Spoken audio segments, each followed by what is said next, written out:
Are we there yet? Are we there yet? Are we there yet? If you are hearing that and it stresses you out, you have probably been on a family vacation.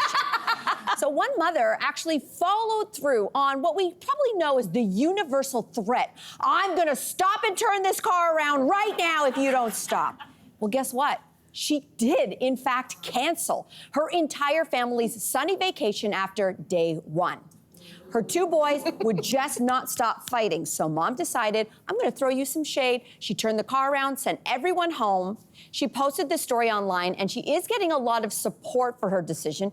You can imagine she's also getting a lot of other stuff as well, because the question is she making the right call? Did she make the right call? Naomi, where do you land on this? Well, I think I'm going to go back to the truth. I think you follow your own truth, because there was a time that she said either I leave or everybody's going. And I think that's good. Don't live in a place that you don't want to live in. My mom used to drive, and when we were fighting, my brother and I were fighting the back seat, she would pretend that the car was stalled and that we needed to push start it again. You're kidding me. I'm not kidding you. You're kidding me. This is genius. So we would get out of the car to push it, and she would drive away. She would drive away. And so then we were like walking. The question is, did you stop fighting? I think we were so shocked that she would do that to us, because she was a good mom, and we were like, all right, well, let's just go. I think we ended up getting home. That was the priority, right? It stopped being about the fight, and the fight was who got the right side of the car, or if your skin was touching my skin. That was the fight, you know. And I think this woman, she probably had hope, right? That they got to the Airbnb and maybe everything was gonna turn around. It didn't.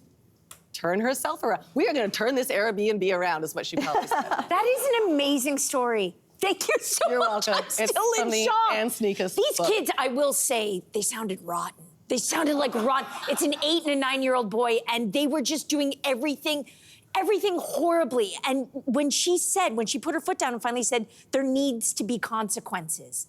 I support her. I think she's a hero for doing this, what only other people threaten to do. I could never do it, so I applaud her. But when she said there needs to be consequences, those two little naughty boys are 8 and 9 years old. So you gotta wonder, were there never consequences before being 8 and 9? Was this the first time that there were consequences? But says the non-mother on the piano. I have one question. It's easy. Yeah, it's easy. Why was Dad not a part of any of this scenario? He was there. They're never. He's in the back going, oh, let them be kids. You know why? Because he's the third child. And He's the third child. her mother was also there. And I gotta tell you, I keep talking about this book, but it has changed my life, How to Raise an Adult. One thing that my generation of parents is so bad at is letting your kids feel hardship. We are the generation that wants everything smooth and nice and lovely because we think a child that feels pain is gonna die. You know what? Feel some pain sometimes. Okay. Yes. Okay? Enough. I'm on that thing. Enough coddling. Okay? Yeah, walk home. You Walk home from your Airbnb. She took our shoes away. We had to walk on glass. It was awful.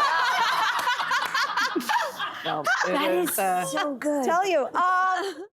Hey there, what did you think? Drop your comments below and join the conversation. And don't forget to like and subscribe so you can find more on everything from food and fashion to pop culture and current events. See you soon.